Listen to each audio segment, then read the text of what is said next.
On va parler de l'accès aux données sur les bénéficiaires effectifs avec mon invité Maxime de Guillen-Schmitt, associé chez Veiljourde. Maxime, bonjour. Bonjour Arnaud. L'accès aux données sur les bénéficiaires effectifs soulève de nombreuses questions juridiques, notamment au regard des droits fondamentaux. On va en parler ensemble, mais avant toute chose, qu'est-ce qu'un bénéficiaire effectif?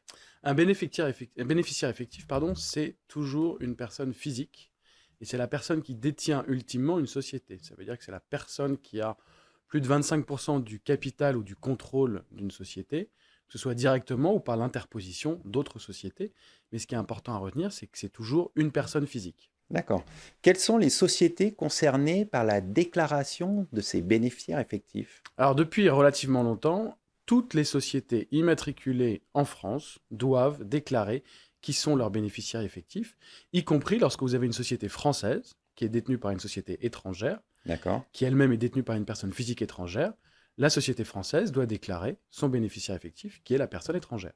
Alors aujourd'hui, qui a accès aux données sur les bénéficiaires effectifs? Alors l'évolution est intéressante puisque sous le régime de l'ancienne directive de 2015, tout le grand public avait accès au registre des bénéficiaires effectifs. Ça veut D'accord. dire que sur Internet, il y avait le nom des propriétaires in fine des sociétés. Et puis en 2022, la Cour de justice de l'Union européenne a été saisie pour une affaire luxembourgeoise, mais qui s'applique à toute l'Europe, sur l'accès à tout le public des bénéficiaires effectifs. Et la Cour a jugé qu'il y avait une atteinte au droit à la vie privée et au droit à la protection des données personnelles, et que cette atteinte n'était pas légitime, parce que les objectifs poursuivis, qui étaient la lutte contre certaines infractions, ne nécessitaient pas que tout le monde ait accès au registre des bénéficiaires effectifs. Depuis cet arrêt de la Cour de justice, la sixième directive anti-blanchiment a été adoptée en mai 2024, et elle prévoit désormais que l'accès aux bénéficiaires effectifs est réservé aux autorités publiques, évidemment, c'est Bien sûr. l'administration pour les enquêtes, aux établissements de crédit, c'est-à-dire les banques qui prêtent de l'argent et qui doivent savoir à qui elles prêtent de l'argent et d'où viennent les fonds, et puis aux sociétés qui exercent leur devoir de vigilance et qui doivent savoir avec qui elles contractent. Il y a une dernière catégorie qui est la catégorie qui pose a priori le plus de problèmes, ou en tout cas qui fait le plus parler, ce D'accord. sont les journalistes et acteurs de la société civile. D'accord. Euh, Pourquoi vous estimez que cette catégorie pose problème?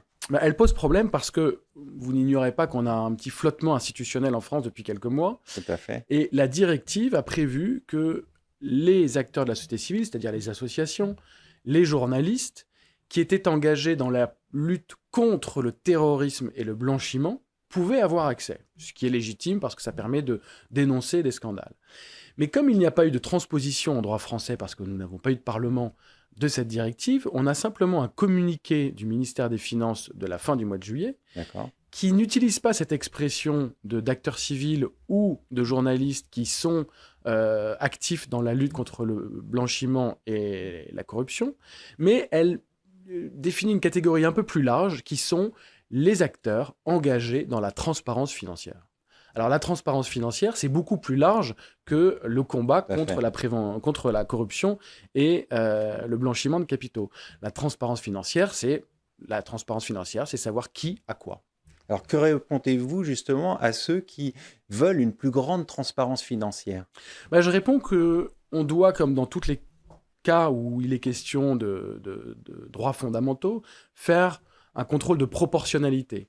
D'accord. Pourquoi est-ce qu'on peut porter atteinte aux données personnelles et à la vie privée en divulguant à certaines personnes la propriété de certaines sociétés? C'est pour combattre la corruption, le blanchiment de capitaux et le terrorisme. Est-ce qu'on a besoin que n'importe quelle personne ait accès aux données des bénéficiaires effectifs pour combattre cela? Non, parce que c'est la mission de l'État. Ça peut être éventuellement la mission des journalistes spécialisés, mais pas de n'importe qui.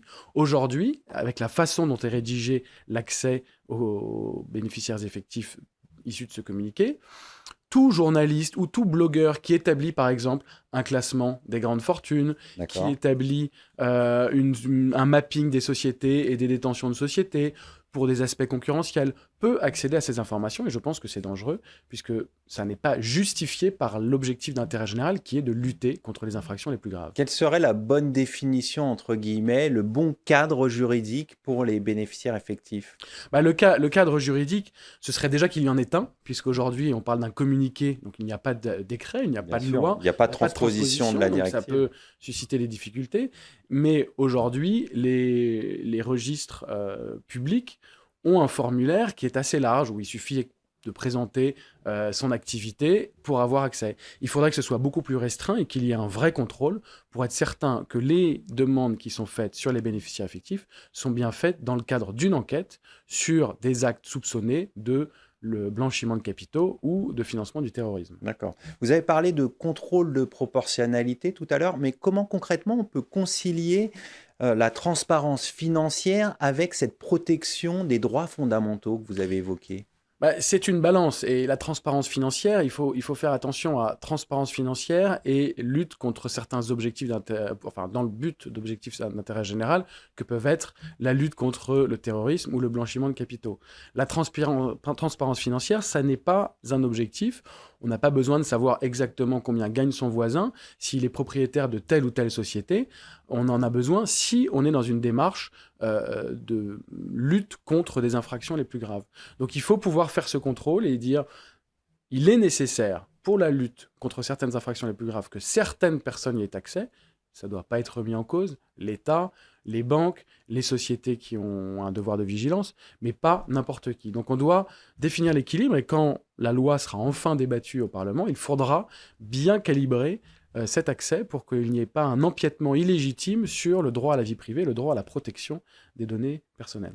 Alors aujourd'hui, justement, cette question n'est pas dans l'agenda des parlementaires. Vous pensez qu'ils vont s'en saisir dans les semaines à venir et qu'il y a vraiment une nécessité qu'ils s'emparent de ce sujet? Il est indispensable qu'il y ait une nécessité qu'ils s'en emparent, parce que, à défaut de cela, il va y avoir des données qui vont être données à des journalistes, alors qu'ils ne seront pas légitimes, ou des blogueurs, ou des personnes qui sont des associations, mais qui ne poursuivront pas un but qu'on appelle légitime, et donc qui auront accès à des données. Et donc il y aura une infraction au droit au respect de la vie privée, une infraction à la protection des données personnelles, et donc des actions en justice.